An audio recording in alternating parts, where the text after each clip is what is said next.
Hello, friends of the podcast, and welcome to Directionally Correct, a people analytics podcast with your hosts, Cole Napper, and today's guest, Nick Kennedy, CEO of the Workforce Planning Institute. In this episode, we will cover what the State of Workforce Planning Profession Report reveals. You guys actually recently published a report called The State of Workforce Planning.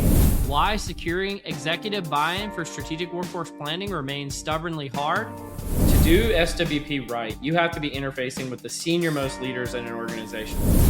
How the golden triangle of people analytics, talent intelligence, and strategic workforce planning is converging. I would argue that maybe you're almost the pioneer of what I've eventually called the golden triangle. The entrepreneurial story behind founding of a global professional body from scratch. What has that been like, just being the founder of a company, trying to create a professional body, and much more. Now let's get down to business. Hey, Directionally Correct fans. This podcast is dedicated to you to help democratize people intelligence for the world of work. If you're looking to support the podcast, please make sure to listen weekly, subscribe to the Directionally Correct Substack newsletter, sign up for the Data-Driven HR Academy at datadrivenhracademy.com, purchase Cole's book, People Analytics, or check out everything else at colenapper.com. Before we get into it, a quick word about HR Bench, the company powering this podcast. You know, when we all started in people analytics, we wanted to do strategic work, building predictive models, workforce planning, advising the C-suite, and most of all, quantifying the impact for the business. Instead, we spend months building dashboards and reports that should already exist. HR Bench eliminates that entire phase. Your HRIS connects, your metrics calculate, your benchmarks populate. This is not novel. This is day one, not quarter two. That means skipping straight to prescriptive analysis, storytelling, and taking action for the business. Want to learn more? Book a demo at hrbench.com/directionallycorrect. Find out more about the company powering this podcast and building the future of people intelligence. As always, all opinions are our own, and thanks for being a listener. Well, Nick, this has been a long time coming. Thanks for joining me today. Man, I'm so excited to be here. We've been talking about it for, dare I say, years? Yeah, it's been years. Yeah, so I'm glad we could finally get you on here. I appreciate you being willing. And I think it's the perfect time, really. I feel like workforce planning is having a moment. When you kicked off the SWP conference a few weeks ago up in Chicago, you talked about like how this appears to be a moment, and you really, I see you as kind of a forerunner in this space. You guys actually recently published a report called The State of Workforce Planning. Can you cover maybe some of the high points of that research about like what's going on in the field right now? What makes it so relevant? Yeah, it's a great question, and we're really excited about that report. It was driven, Cole, by just some really fundamental kind of requests we've been getting from our members. Even some of the basic stuff, like what does a typical workforce planning team size look like? Like how many, per head count are there rules of thumb? And so we thought, well, let's go and ask our community and then bring that in as part of a broader research project. So what we found in that regard is that there isn't a consistent team size. We've got a significant variability. We've got instances where organizations with 10,000 have teams of 6, and then organizations with 300 have teams of 1.5, right? So there's huge variability in there, but we're trying to create a visual there. We're seeing over the last 5 years that through job ad data that the profession is absolutely growing. We saw it spike during COVID significantly, especially in the US, and then it dropped away fairly sharply directly after. But those numbers have recovered now to pre-COVID times. We've seen really significant growth in Asia Pac. We're at 166% of the pre-COVID numbers from a job ad perspective. So we're seeing some really interesting and diverse regional growth. What's so different about APAC? Yeah, Just out of curiosity. It's a good question. I don't know. The only thinking is, was it lagging to begin with, and is Mm-hmm. it catching up? Right, have the advent of some more vocal voices around SWP brought it on in leaps and bounds. We also find, and I'm not necessarily attributing this to us, but we find it's much easier to educate and train locally because there's no travel required for a face-to-face style. So we get a lot more training volume in this part of the world. Other than that, I think, our governments are relatively open to addressing the aging population, aging workforce conundrum. So, different funding models available. So there's a few different variables. Australia's always had Australia in particular within APAC's always had it's been a breeding ground for, SWP related talent. Yeah. Um, the Well, I give you credit for some of that, at least, well, if not all. some of it, but like Alicia Roach, for example, the Equate team, they've been born out of half of those have been born out of Australia. Peter Howes, the original Success Factors crew, they're from this part of the world. So there's been something in the water down in this Yeah. part of the world. What else are we seeing in the report? We're seeing job growth. We're seeing some really interesting and diverse models in implementation in SWP. So, we're seeing centralized models evolve and grow to federated models. So most organizations will start their implementation with an SWP related hub, a center of excellence, and deliver from there, but then trying to push that out and evolve responsibility and accountability to the business, but still remain sort of centralized from an SME and advice and support point of view. So we see very few truly decentralized models. We see quite a lot of federated models and still got some centralized models there.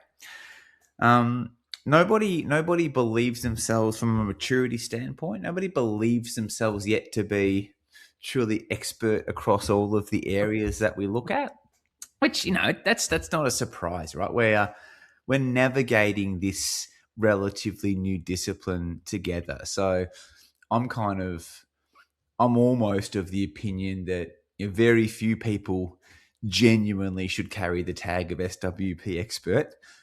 There are some that I know around the world, absolutely, but it's one of those ones that we will get there together eventually. So nobody rated themselves in the expert category for systems, processes, and technology, right? So no one feels like they've got the tech utilization piece completely down pat.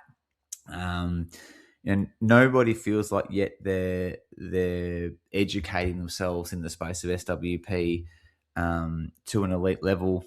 The education models differ significantly, but we're still finding that most people, Cole, are learning by doing and learning on the job, as opposed to implementing some sort of a formal, education program, which we find really interesting.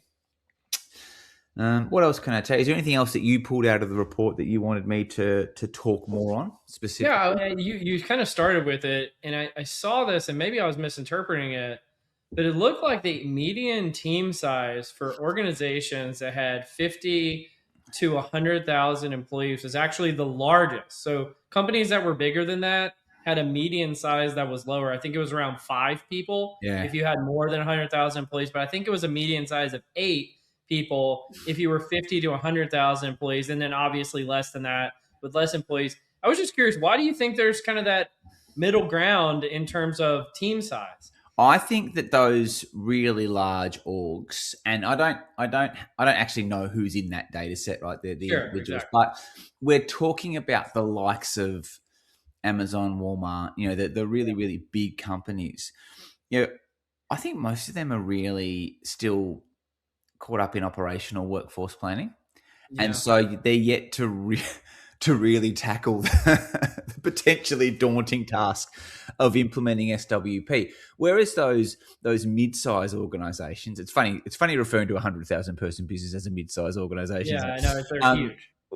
a lot of them have been doing it for years. So in that band, you're going to have organizations like, and I'm taking a sample based on what I know outside of the survey data, like the pharmaceutical companies, like the Roches, like the banks. So, Standard Chartered, NatWest, Lloyds, these sorts of companies that we know have been doing SWP for a long period of time. And they won't say they've got it all figured out, but have relatively mature functions. So I would say that it's been a less daunting task for some of those organizations to tackle. So they've been onto it for longer.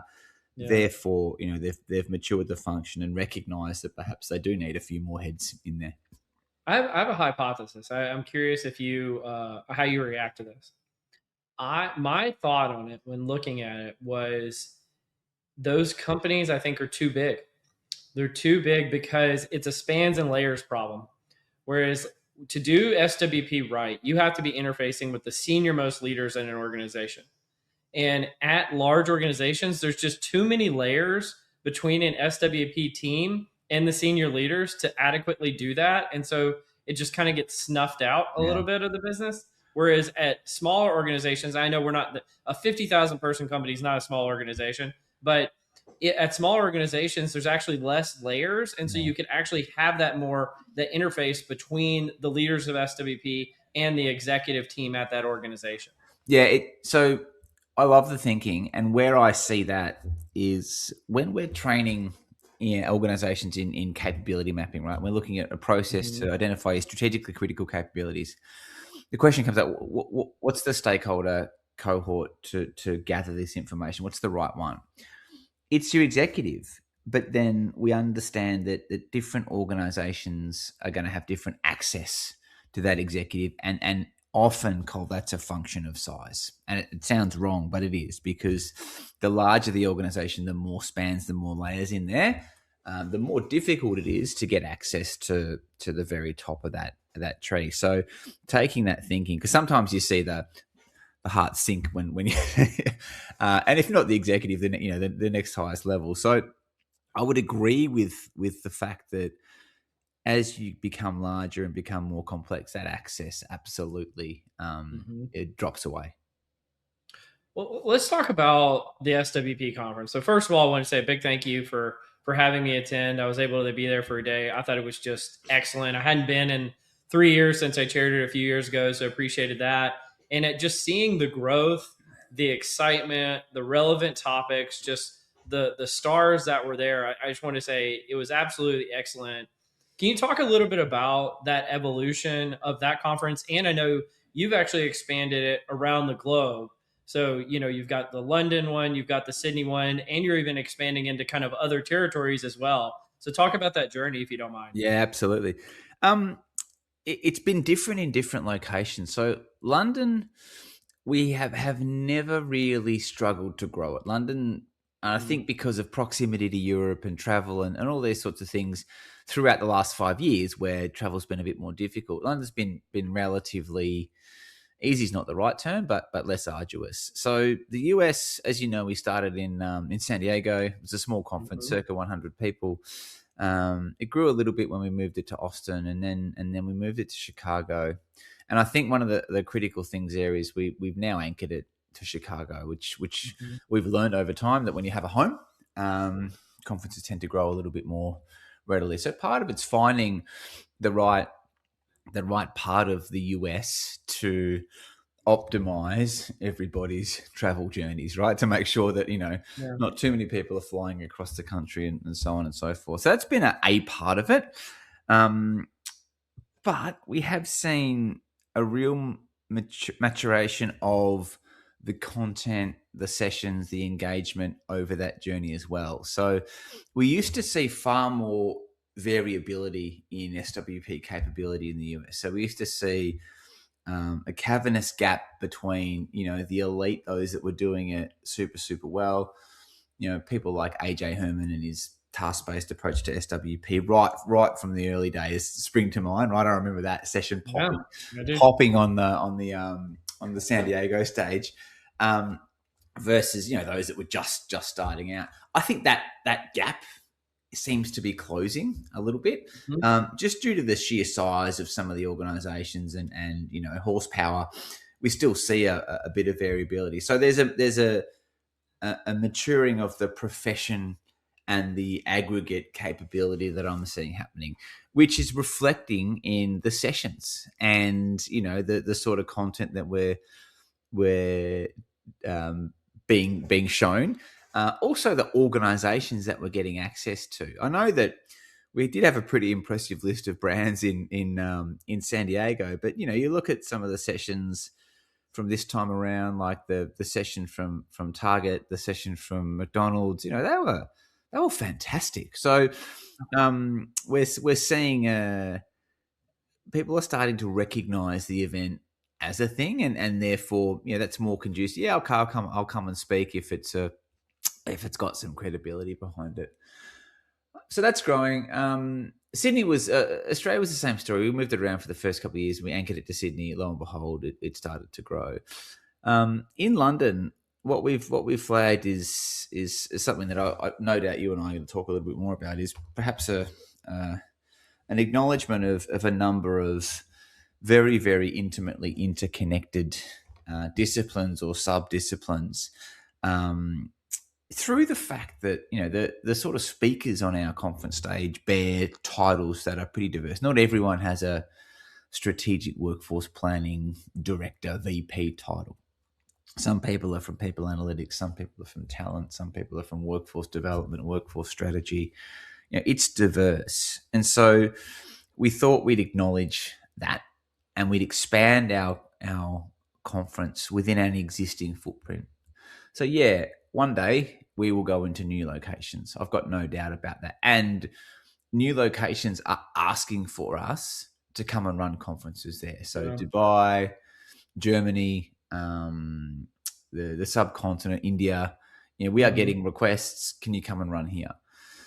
There's risk in that for any company, right? So we'll grow our existing event portfolio first. So in London, we have added 2 new conferences, and they are, strictly speaking, different conferences because of the fact that we don't want to dilute the sanctity of SWP, right? As the professional body for strategic workforce planning, we don't want to. We hold that in high regard. However, we have added people analytics, data, and AI as a separate event, and we've added talent, learning, and capability. So we will all meet in one room for one session, right? For one plenary. Then we will break out, and all of those conferences will be accessible on a single ticket and interconnected by a single exhibition, single vendor space. Yeah. Well, that's bold, and I love the move. I think that's excellent because I think you even kind of coined this phrase, the golden triangle, of bringing those things together. And I've been talking about how people analytics, workforce planning, talent intelligence, and behavioral science are converging into one, and what I'm calling people intelligence. Yeah. Do you kind of see those two things as fellow travelers of sorts with one another? Yeah, absolutely. I mean, to be honest, Kyle, I don't see any difference. And I would argue that maybe you're almost the pioneer of what I've eventually called the golden triangle through our previous conversations around, are these really different disciplines, and are these, do they really even need different tags? So sure, we can give them different tags, but I don't think there's huge importance to anchor the sanctity of each of those as a unique discipline, right? I think they are all so intimately connected, and I've long been a believer that the natural evolution of talent acquisition should be more towards data collection and insights into SWP, if not evolving into that space, right? The way that we access capability and fill jobs is shifting, and I'd love to see that job title, that job role in particular, shift more towards hey, this is what we're hearing when we're on the phone to candidates. This is our live data feed, right, from the one-to-one conversation. So I've been a huge fan of that. People analytics, again, like the world is shifting from dashboards and information historically to, well, what does that mean in terms of, the future, and what other models can we look at to help us understand the different future scenarios and peer into the future, not necessarily with laser-like accuracy, but here's what could occur. So I think they're all absolutely intimately connected. Interestingly, in the behavioral science on that front, we are seeing more sessions around that. Mhm. In SWP. In Sydney, we've invited along actually a neuropsychologist to come and talk to us around how the brain works in terms of relationship building and stakeholder influencing. And to me, that's an endorsement of your views that Yeah. behavioral science is absolutely intimately connected to that triangle. So I don't think there actually even needs to be a triangle, but we're pushing for it because there's still perhaps a human need to differentiate and Yeah. delineate between these disciplines. It's a distinction without a difference sometimes. Yeah, for sure. It's a distinction without a difference. I love the phrase. Yeah, absolutely, absolutely. Yeah. One of the, I mean, honestly, the biggest takeaway I had from the SWP conference was one of the leaders that does SWP for the New Zealand Navy Yep. talked about how, because I asked the question, I was like, "What's like something secret that nobody knows about here?" And a few of the presenters answered the question, but she had something that the Five Eyes countries, so New Zealand, Australia, UK, Canada, United States, from a military perspective, are now doing cross collaboration for workforce planning practices, which I thought was fascinating. But it also shows the implications that this work matters on a global scale, Mm. right? That's like really important information. So the question I have for you is, what are you seeing in terms of, you've got these three conferences in three different continents? What are you seeing in terms of the differences in trends in workforce planning in Australia, in the US, in Europe? Like what's different and what's the same? It's a good question. Um, it's funny, because we tend to see Kevin and Sue from Deloitte stand up day one, session one in the US, and often that narrative is set and influenced, right? Mhm. So last year it was agentic AI. This year it was kind of more the global trends, but also into the skills, jobs, tasks to outcomes kind of piece. So they get the chance to set that narrative, and in many ways that the US does. It's the first conference of the year, right? So we get the first look at what's happening. Um, Trends wise, there are absolutely some commonalities. So you do see, very very similar um, trends emerging across those three events. So the good news is that we are all talking about similar stuff. I think the local geopolitical landscapes and local economies do impact and Mhm. influence the narrative, right? So the Yeah. degree of uncertainty, the degree to which we're needing to plan for contingency, I think that's really strong at the moment in the US in particular. It's less so locally. In Australia, we have probably a higher degree of certainty that governments will change. So I think some of those government-based organisations in Australia they're really thinking about a rapid shift in what we would need to plan for. Mhm. Under the Australian government tends to shift a lot, right, from party to party. So that's a concern for them. The hospital and healthcare systems are really different in each of those three parts of the world. So in the US, we see a far more commercially astute private health contribution, whereas in the UK and Australia, we see that far more publicly focused. So some of those things are interesting and different. We also see a lot of cross global collaboration. So yeah, the New Zealand Navy and the work that we've done with the Australian Navy was what led to them sort of talking to us about training. So Mhm. they do chat. Um, we will put people in contact with each other from different parts of the world based on common problems. How do we make sense of Workday Adaptive is the most common one, right? So we'll get an insurance company in Australia to go and speak to, I don't know, a defense company in the US to understand how they've implemented those sort of things. So in many ways there are some differences, but in many ways we're also working together to solve common problems. Well, I think it's really great that you have positioned, the Workforce Planning Institute to be that connective tissue, right? And you guys have put out excellent content. Obviously, you're kind of building the skills in the profession before our eyes, which I think is needed, especially at a key moment like now. And you've also even got your own podcast. I got graciously got to be a guest on there, I think a year and a half, 2 years ago. It was a little while ago, but can you talk all about the Workforce Planning Institute and your podcast and just what you guys are doing to build skills in the arena of SWP? Yeah, it's a great question. I guess one of the things that I'm really passionate about is as a former practitioner, I used to love doing what I did and helping organizations with SWP. But one of the things I found out really quickly is that there's no one right way to do this, and there's lots of really good ways to do it, and many of them are suited to certain organizations, and making things even more convoluted.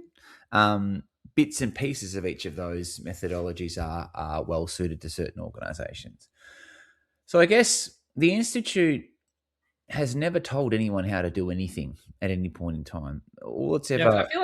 I feel like there are right ways, or there are many right ways, but there are wrong ways. There are definitely wrong ways. Yeah. And no way is the absolute the epicenter of wrong ways, right? So not doing it at all is certainly something that we'd advise against. But we wanted to understand what's done out there, and then work to democratize that for the world. So you're taking the best bits of what the experts say out there. How does Adam Gibson do this, and how does Alicia Roach do this, and what's Cole's views on the way that these disciplines interconnect, all those sorts of things. It's about taking that thinking from those that are proven to have done it well, pulling it together and saying, well, here's what we know, and here's how we can help evolve and customize that for you over time, right? So that your approach and your methodologies have got some rigor and some structure, and don't have too many of those wrong ways creeping in. But at the same time, you're able to be empowered to to do it in a way that works for you. So here's a bunch of fundamentals. Take the best bits of each of those approaches and customize it. So that's probably one of the first the first fundamentals is ask before you tell. Right? That's really what I wanted to make sure we've got in place. And from there, I mean, it's really about giving professionals acknowledgement for what they do, giving them a home base, giving them an event or a platform or a set of guidelines to anchor themselves to, so that they can shine. It's also been about providing education pathways so that professionals can have their experience or their education recognized. Really, we want to make SWP a thing, Cole. It's we've known it's a thing, but we want everyone else to look at us and go, yeah, we get you. You're a thing, and that's been a huge part of it. So that's really what prompted it to be established. Is how do we recognize the incredible professionals in the space for what they do, and keep them in the space for as long as we can. I think SWP has been subject to the voluntold strategic workforce planner, the accidental strategic workforce planner, as Kath Hume described, I think in London last year. She did a session. She's our head of learning. She did a session on, this is what happens when you're thrust into it. Here's a suite of tools. Yeah. so I think, many of us have been there, right? And there's been no quintessential pathway into SWP. And to that end, we want to take that and make some changes to that and formalize it so that it is a bona fide profession, if that makes sense. Absolutely. And I think you guys are putting together all the building blocks to make that possible, which I think is great. But I mean, this has been an entrepreneurial journey for you as well, because there was, there was a time where this didn't exist, Yeah. right? And what has that been like, just being the founder of a company, trying to create a professional body, doing it in a global way, not just a local way? What has that journey been like, and what have you learned through that experience? Yeah, it's just I don't get asked about the commercial side or the entrepreneurial side of my Well, journey. can I actually pause you there for a second? Yeah. Because I think it's like no one asked about it as far as I can tell. Like Yeah. no one asked me about it. No one asked a lot of the other kind of thought leaders in this space. They're really kind of sticking their necks out to do this type of thing. And I think they should, Yeah. because this is a key pillar in the community about what makes the world go round. Is I always think of it like a three-legged stool. You've got your practitioners, you've got your vendors, and then you've got your educators who are building the next generation of talent as well. And all of those three need to be working in lockstep. And we act like practitioners are the only ones that matter, and that's not the case. And so I'm really glad that you're getting an opportunity to share this. Thank you. Yeah, you just described really the ecosystem, haven't you? Which we see is super important. So, I guess maybe I'll take you back to how it all started really quickly. I was a practitioner. I had a consulting firm called Deliberate Edge that was strategic workforce planning advisory. It was just me plus associates. We used to do projects for small to mediums, delivering strategic workforce plans. And, I enjoyed that. I always had a training program sitting there that I offered as well.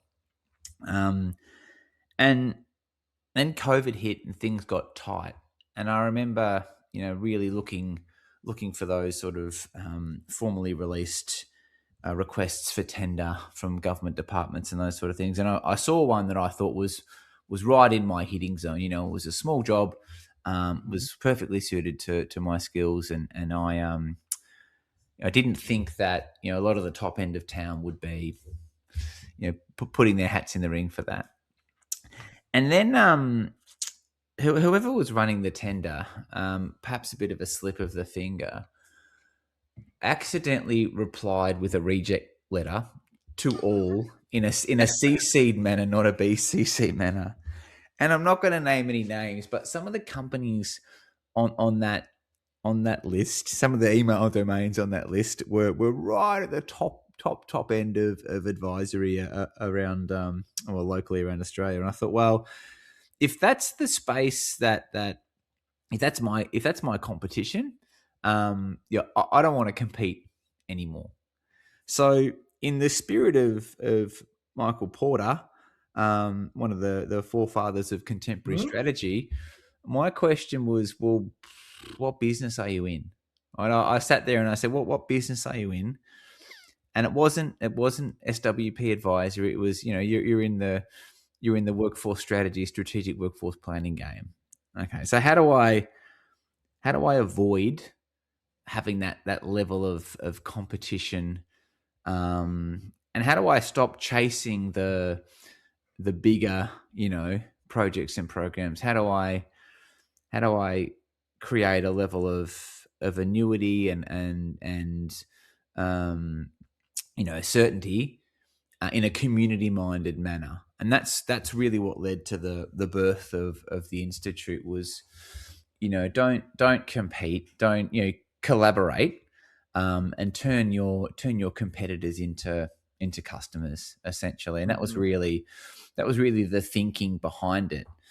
In terms of global, it didn't make sense to start with Australia and then expand. And maybe I'm pretty outlandish and pretty bold in terms of my approach. So maybe that's my natural sort of blue sky thinking coming through, and why stop there when we can But then I thought, well, there's so much value out there. There's so much to be learned and to be gained. Why don't we, why don't we start with the principle of sharing things on a global scale? So we went global from the outset, as opposed to trying to grow something domestically and then expand it. I also didn't think, based on sort of LinkedIn searches around the number of professionals in certain areas, back when LinkedIn showed you the number of hits that were in a in a search response, I don't think there was enough of a market locally to sustain a whole business. So that was what was part of the thinking behind going global. But at the center of it has always been, the values of the company, and its support, connect, grow, and enable the global SWP community. It's never been about a commercial venture. It's never been about that. And I think, if you lead with purpose, and this is, Simon Sinek's right when he talks about, the organizations that lead with purpose. I genuinely believe that everything else follows. If you lead with that, that's been part of the emerging success of the Institute. I mean, that's great. One of the things I do prepping for the podcast, I always ask people, what are some idiosyncratic or interesting things about you? And Here we go. you shared some pretty wild stuff that, frankly, I feel like I'd be like violating HIPAA laws if I didn't hear it. But is there anything about you? We can cut this part out if you want me to. But is there anything you wanted to share about idiosyncratic or interesting things about you? Yeah, absolutely. I'm one of those people with a couple of nipples. Cole, got a superfluous that's growing down below there. So there you go. There's about as close and personal as we can get. Yeah, I think we talked about. I've got an interesting condition called sleep paralysis, which I have under control now, but is a situation where you become conscious.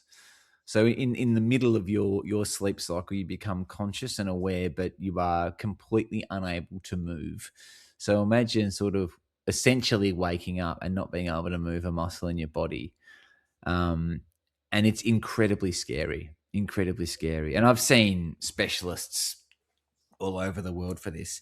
And one of the neuroscientists I saw as part of it had a theory that it's potentially not helped, right, or brought on. So that the condition isn't helped, but the actual instances are brought on by even a small amount of alcohol in the evenings. So his theory was, a glass of wine, for example, might be enough to blur the lines between sleep and awake. And it's interesting because I cut it out of my life completely, which, is something I used to enjoy a lot. But I cut it out of my life, and the condition is essentially completely at bay. So I know that's not purely a scientific a proof of concept, but it seems to work for me. Yeah. It's got other unintended consequences. Like I'm a morning person, so I wake it normally starts with a 4. And I will sit there and churn out a few hours of work while my brain's at its absolute sharpest before the life's blessings start to creep in and impact the rest of the day. So kids, team members needing stuff, those sort of things. So that's meant that I can do that and exploit that time when my brain works. My brain shuts down at about 3:00. So if my team asks me something at 3:30, my eyes will pop out of my head and I'll say, I'll give you a much better answer at 7 a.m. tomorrow. So I'll think about it then for you. Well, I appreciate you even doing this podcast because, I'm based in the United States and I know this is Saturday morning, pretty early, your time in Australia. So thank you so much. We're catching you at your prime hours, Nick. That's okay. Like I actually went to, so I had a really weird day yesterday. I went to bed at like 7:15, and woke up at 4:30. So I got almost 9 hours of sleep, which for me is rare. I ashamedly so, by the way, Cole, I'm one of those people who's been a 5 to 6 hour a night kind of person for a long time, and I'm trying to change that. And certainly as as the pressures of running a global business are almost off my own shoulders, because we've been able to grow and put in place a wonderful managing director and incredible team. The sleep equation is starting to improve. But yeah, I wouldn't have been otherwise sleeping. I'd be at the gym, or I'd be up working to try and catch the back end of the US day. Absolutely. Well, Nick, do you want to join me in Cole's Corner? Yeah, absolutely. Let's go. Welcome to Cole's Corner. All right, well, let's start out with some rapid fire. Okay. If you weren't into SWP as a profession, what would you have done with your career? I would have become a host on Top Gear. Oh, really? I love cars. I love the automotive space. That's my dream job, is to be there with Jeremy Clarkson, James May, and the other chaps, and just driving and chatting cars and having good fun. Yeah, absolutely. You're made for it. What's the place you've never been to that you most like to go, and why? It will be in Italy. So I love Italy. I love all things Italian. Food, coffee, cars. I would like to go to. I've never been to Lake Como, to that region. Yeah, in Italy. I'd also like to drive the regions between France, Italy, and France. I'd love to do that coastal. Go and rent I don't know, some sort of nice Italian thing, and an Alfa Romeo or something, and do that on the road. That'd be pretty cool. I had this idea the other day. So I was watching this video, and this is not in Italy, but there's this city called Manaus. It's in the middle of the Amazon rainforest, and literally you can't get there by road or by boat or you have to fly in there. Like it's a city of like 2 million people, but it's in the middle of Amazon. And there's this one road that goes north. And so if you wanted to drive, because it's in Brazil, if you wanted to drive from Sao Paulo, Brazil to Manaus, you would actually have to drive through like 17 different countries. Oh, wow. Just to go back there. And I was like, that would be the funnest thing to drive. Yeah, it'd be cool. Right? If you're going to drive something, that would probably be the cool. You probably see more mountains, more tropical rainforest, more climates, more everything on that type of drive. So I was like, maybe that's a bucket list item or something. Definitely. That would be really fun. Yeah. It's a shame that they don't stamp passports like they used to, because that would be a nice little memento of, And I only realised that the other day, because my passport must have so many stamps in it. I'm looking through it, it's got none.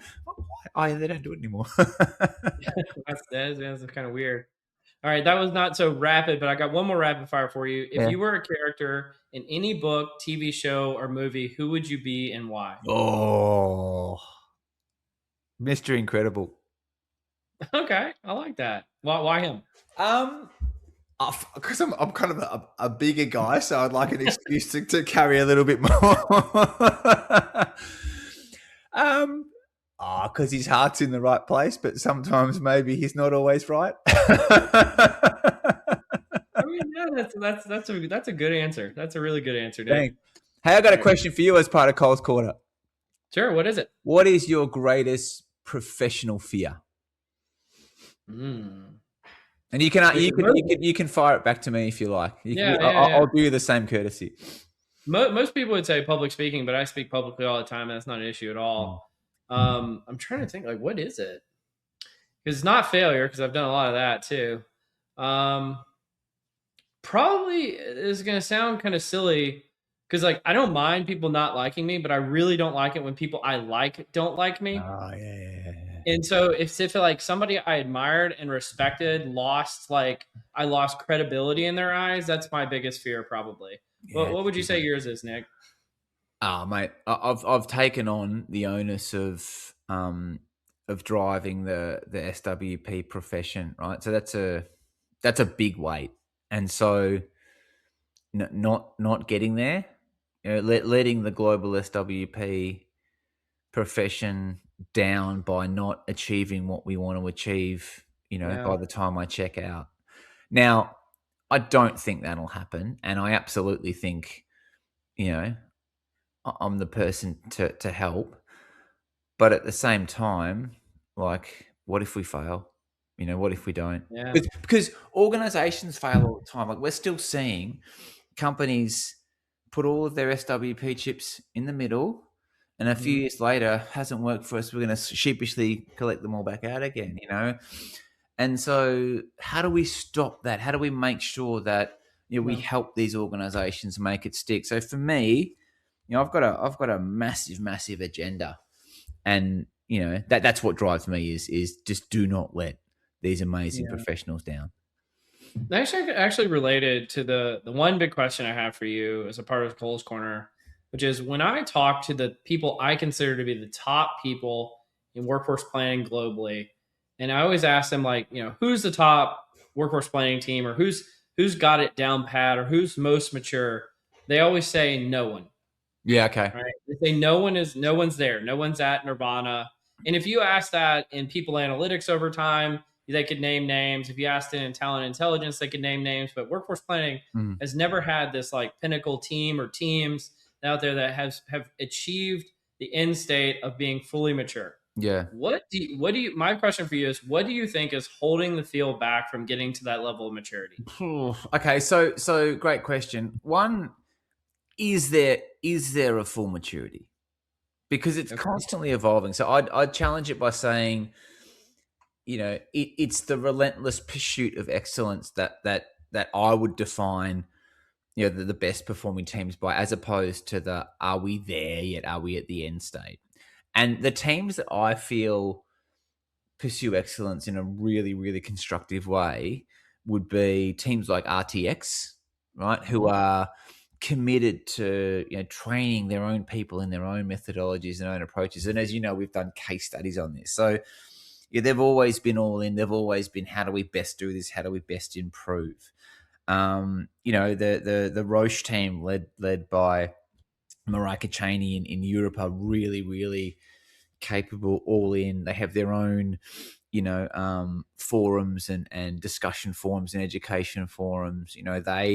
They do things really, really well.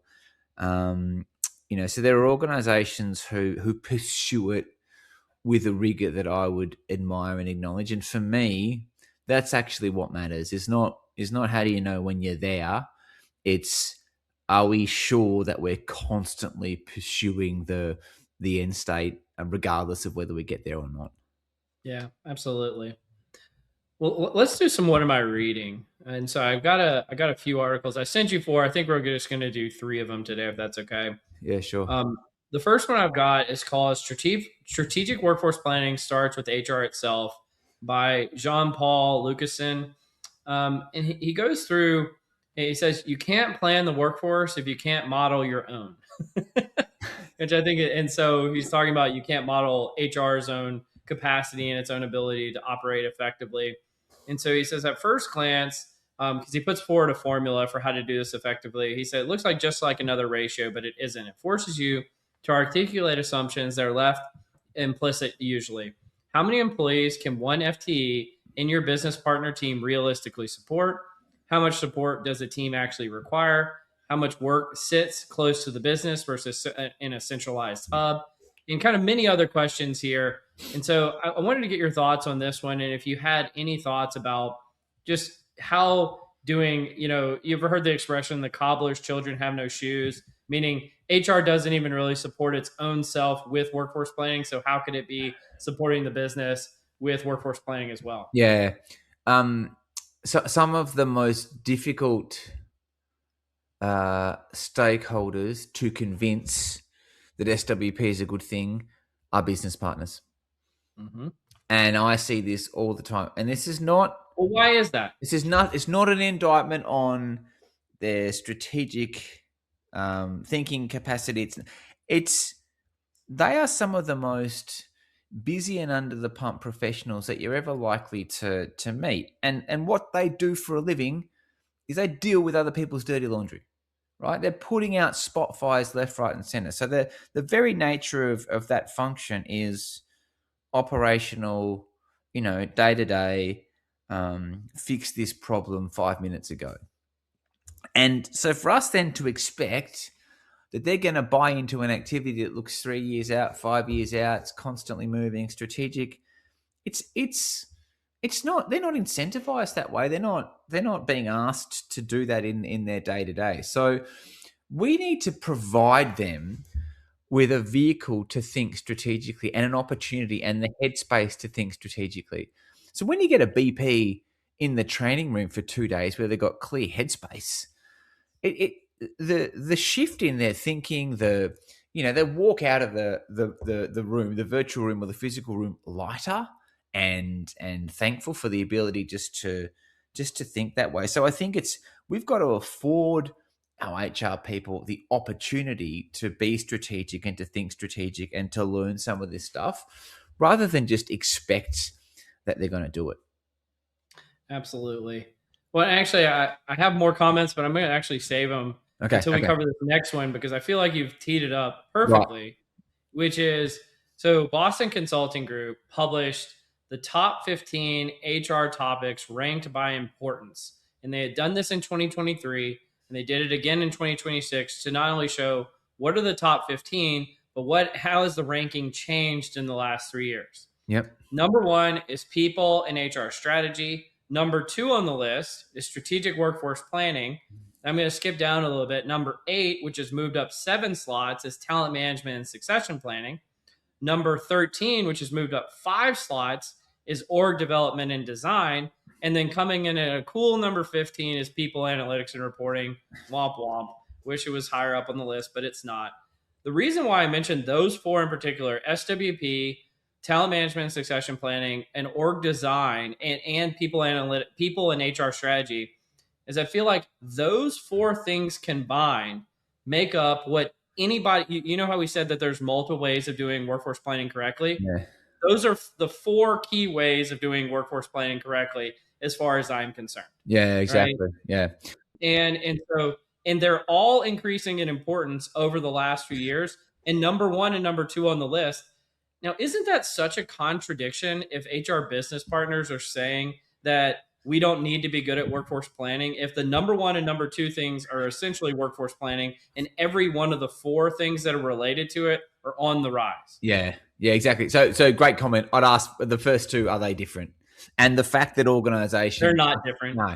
The fact that organizations are still thinking, they are really unique, says a lot. So one of the most common problems of a workforce planner is they'll come in and they'll be given the task of developing a strategic workforce plan, and their chief human resources officer will say, great, here's our people strategy. Start with that as your basis. That is like trying to divide 1 by 0 or any number by 0, right? That's going to create it's going to trend towards infinity. So you cannot do that. They are the same thing. It's just that the people strategy more than likely has been developed without the same level of rigor and structure and strategic connection as a strategic workforce plan would be. So we need to get that out of the modern vernacular. So to the great people at BCG, let's have a think about what those categories look like to create greater delineation in the boxes that people can check. Because I think we need to start to influence that narrative really strongly. And yeah, you're right. The other 2 plus people analytics, right? I don't know that they're that different. I think org development and design, they don't necessarily belong in the same category. I think that's a curious one, because org development I would see far more. I was thinking more on the org design side as being key. Yeah. Because that's usually a part of the transformation efforts that come as a part of workforce planning. We see it as a really clear output lever of strategic workforce planning. So when we look at the sort of the 16 buckets that we treat as part of, connecting your strategy to your workforce outputs, org and role design sit really clearly as a succinct key consideration as part of it, right? Yeah. So I agree with you there. So they are all absolutely part of that same, let's go back to the golden triangle, or the workforce intelligence piece, or work intelligence piece, if we want to, be picky about it. So none of those things are surprises. It's pleasing to see that SWP is up that list, but I think, we need to start to, we're never going to agree, right? There'll always be 1,000 different surveys that articulate things 1,000 different ways. So if you think about all of them contributing to one big, Yeah. popularity barometer, we're heading in the right direction. Well, I want to add one more thing here. And the topic area that had increased the most since 2023, which is number 12 on the list, it used to be number 25, is digital solutions and HR process automation.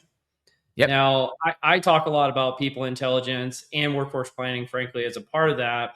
But the topic that comes up in literally every conversation I have nowadays in my professional life outside of the podcast is AI workforce transformation. And so I think if you lumped in all the topics that we were talking about with people analytics and strategic workforce planning and people in HR strategy, and then you started to include digital solutions, especially automation, this is where AI workforce transformation is kind of a key topic for every HR function globally right now. And I think it's kind of the topic, frankly, of 2026 and onward. What do you think about that? So I don't know whether you saw this. I did a session in Amsterdam last year, which looked at how AI would impact 12 HR roles. Right? So I took 12 meat and potatoes, like HR business partner, talent acquisition specialist, people analytics, workforce planner, HR ops specialist, and I had a look at breaking the automation impact down between AI driven and process driven, right? And then we just had a look at AI just to see what would likely happen to these roles in the coming sort of over the next 5 years, just due to AI transformation. And then, all right, if that's going to change, what are the corresponding skills and capabilities that we need to start to arm our workforce with in order to get there? So I think it's one thing for organizations to be concerned about AI and workforce transformation. I don't think that organizations know why they're concerned yet. And sorry, I don't mean to tar everyone with the same, but many organizations aren't yet really across why they're concerned. But I think, if they're able to break that information down and really look at, all right, what is going to change? What is the work? What are the tasks and duties that are going to change and be automated? That's fine. What's the corresponding skill and capability shift we need to support and enable over that time frame? Then that equation, that whole AI transformation beast that we're all really concerned about, actually becomes pretty simple. It's not a big thing. As I've said publicly, Cole, I for one welcome our new overlords. I think this is an incredible opportunity for us. And yeah, we need to be cautious, but optimistically cautious, or cautiously optimistic. And it's not something that's that complex. Just understand and examine and explore how that work will change. And there are professionals in this space that are really, really, really good at doing that. So tap into them, get the data, analyze it, and then work with your learning function to build out a plan that ensures you've got the right workforce. And of course, your talent function. So here's who you're now looking for, right? Here's how we now need to recruit. This is the sort of skills and capabilities we need. Plus, so this is the buy and build, right? We're gonna build differently, but we're gonna buy differently as well in the future. So for me, AI workforce transformation is a fantastic buzz term, but we don't need to be scared about it. We just need to understand it, embrace it, and work towards it. Be excited. Let's go with the program. Exactly. Absolutely.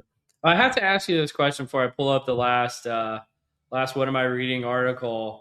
But are you a fan of baseball?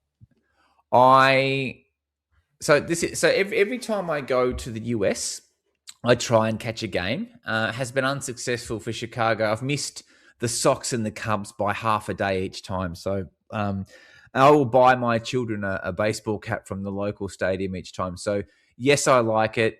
I'm not across it as much as I can. But as you probably know, Cole, Moneyball for me is the greatest workforce planning and analytics case study in existence. So I am a fan. My knowledge of it isn't as up to date as it should be, but let's give it a go. Yeah.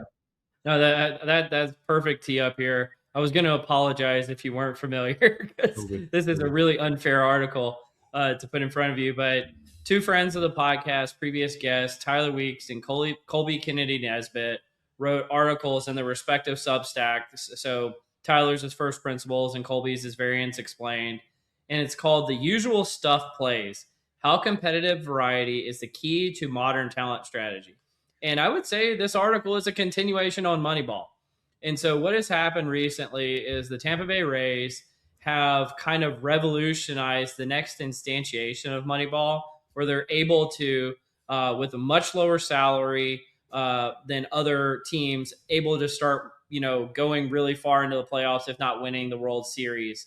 And they're able to do this because all the other teams have actually adopted the traditional Moneyball strategy, which I think is kind of a very kind of ironic finding. Yeah. And essentially, they're still finding areas where there are market failings because people again are just looking for low cost players that bat above their average. And so they cover a few things here, but they say, how did the Tampa Bay Rays do it? They're hiring for variety. And so instead of everybody looking for who's the best batter that costs less, they're looking for multiple types of pitchers and multiple types of batters and multiple types of fielders and multiple types of ways of positioning people on the field that are creating more variety, but you might even call it chaos. The second point they make is treat configuration as a verb. And so this is it's not just the players on the field, but the configuration of the players is actually an area for competitive advantage to be found. Yeah. And then the last area is select for function. So variety and configuration produce a flood of possible configurations. And the final condition is selection. The system has to keep what works and discard what doesn't. So if you have just much more variety in players and you try much more variety in how you actually play those players in terms of the configuration of the roster and the batting order and all that kind of thing, then you can start to wean that down and show for what's most effective.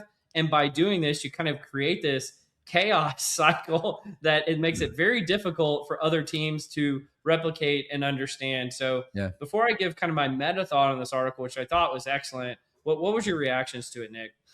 Moneyball only works when not everyone is doing it.